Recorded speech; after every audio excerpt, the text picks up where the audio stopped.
So I'm sure by now we all realize these adaptations barely have anything to do with the game. They're just using it for the nostalgia purposes, to the point that they even show you the arcade game constantly in the background of the movie, but we all know the rock solid appeal to this movie is your boy Dwayne "The Rock" Johnson, who never changes clothes between sets, by the way. I'm not saying it reinvents the blockbuster, but I kinda love the rampaging parts of Rampage. I almost gave it a junior prize for how theater-worthy I thought that third act was, but then had to settle for a rent it because of that ending. Let me explain. So there's this chick up in space who's been testing these serums on a rat, and it causes the rat to go all freaking Master Splinter on steroids, to the point that the entire spaceship explodes and the remaining serums fall onto Earth. Yeah, the shuttle disintegrates, but these potions were just fine. That's where The Rock comes in with his buddy George, who he rescued from Africa as his mom was getting turned into ashtrays by poachers. I know some people claim that George has been whitewashed from the game since he's an albino now, but I kinda like these two. Like, finally The Rock has someone his own size that he can mess with. Until George touches that serum thing that freaking turns him into King Kong. Now this thing is like a mixture of the Limitless pill that expands its mind. It's like the Annihilation effect where it refracts with other beings, and Sammy Sosa's steroids since he gets whiter. There's also a freaking she-wolf thing that got the serum and it becomes feistier than Shakira. The thing has wings like a bat and just scoops up people like a scene from Predator. Even Joe Maggiano's,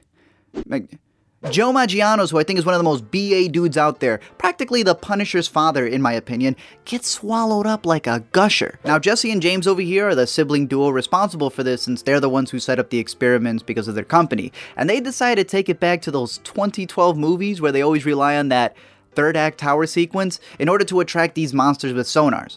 Obviously the government gets involved, and that's where Negan, not Jeffrey Dean Morgan, freaking Lena Negan gets involved, but since he's not dealing with Rick, but The Rock, his batting ratio is way lower in this one.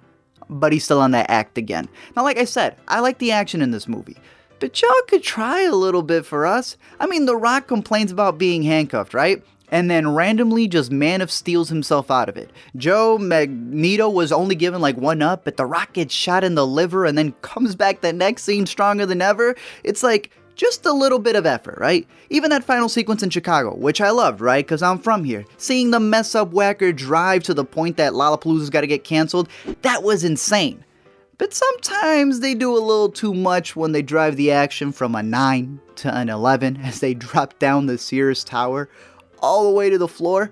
I mean, don't get me wrong, I flipped out when I saw that alligator monster thing appeared because I hadn't seen any of the trailers, so this thing was new to me when I see it appear out of the Chicago River, and I was like, aight, y'all are dead, it's over. They even send out these bomber jets, which are always over Soldier Field for the Bears game, so I don't know what took them so long to get there, but of course you know that a wounded Rock and his buddy George are going to save the day.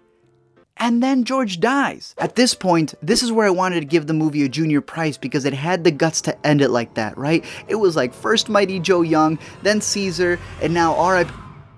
Oh, he's alive. And then he flicks us off.